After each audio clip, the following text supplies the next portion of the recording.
Hello, my name is Chris Mulholland, and I'm a freshman here at the University of Notre Dame. And in the spirit of Notre Dame, I'm going to start with a short survey. So just real quick, how many of you, if you were to take notes, would do it in cursive? I'm very curious. Okay, 2 out of the 18 or something we have in here? It's 14. 14, there you go. So a very small percentage. And so the reason I'm interested in this, I took all my notes in cursive handwriting until 8th grade, and I switched schools after that, and people couldn't read my writing, and so I switched because I was like, what the heck? It was worth it for me. And so, but the reason I did it up till 8th grade is because my middle school language arts teacher would always tell us, she would make us do weekly handwriting practices in cursive all the way up to 8th grade. In most schools, you know, it's 2nd or 3rd grade when they stop that. And she claimed that cursive makes you smarter. She would always say that cursive makes you smarter.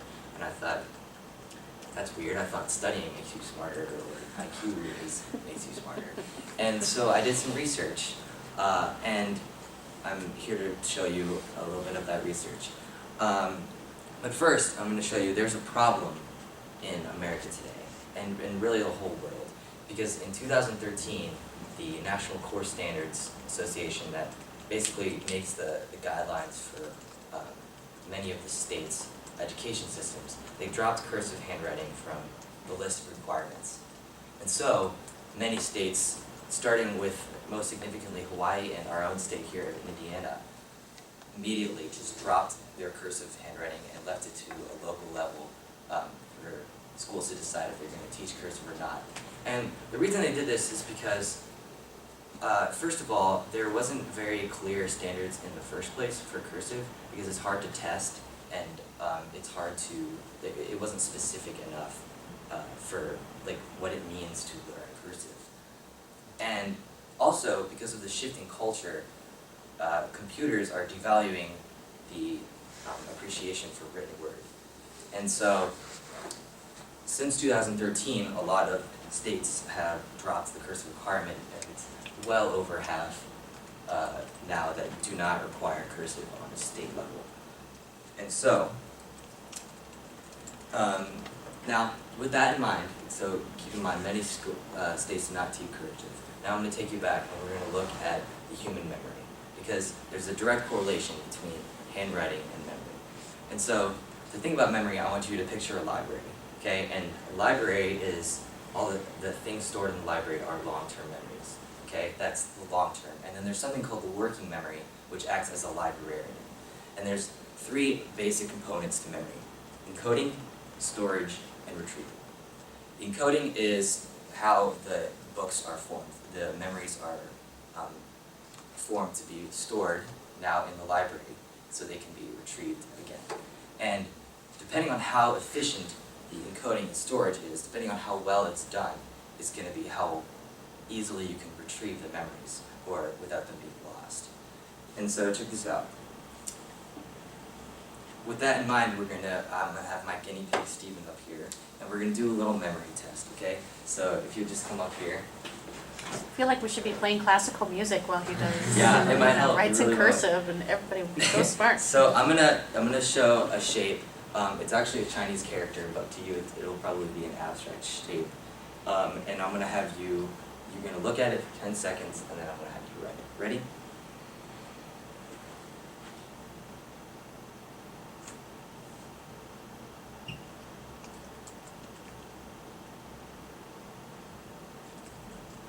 Please reproduce it on the left side.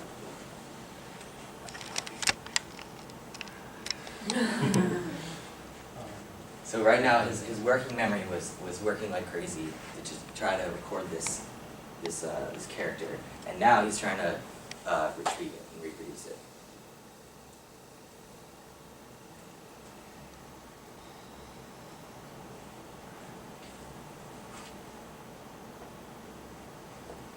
Alright, very good, yeah.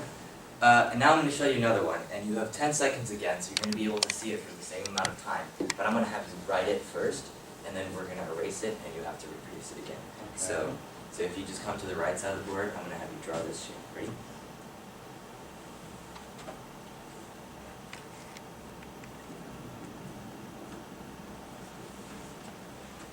5 seconds.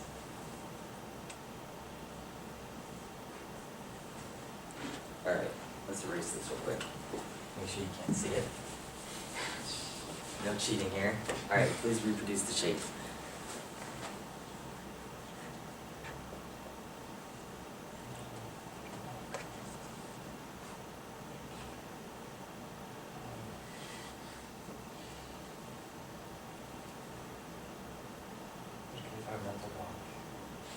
Oh, it's fine.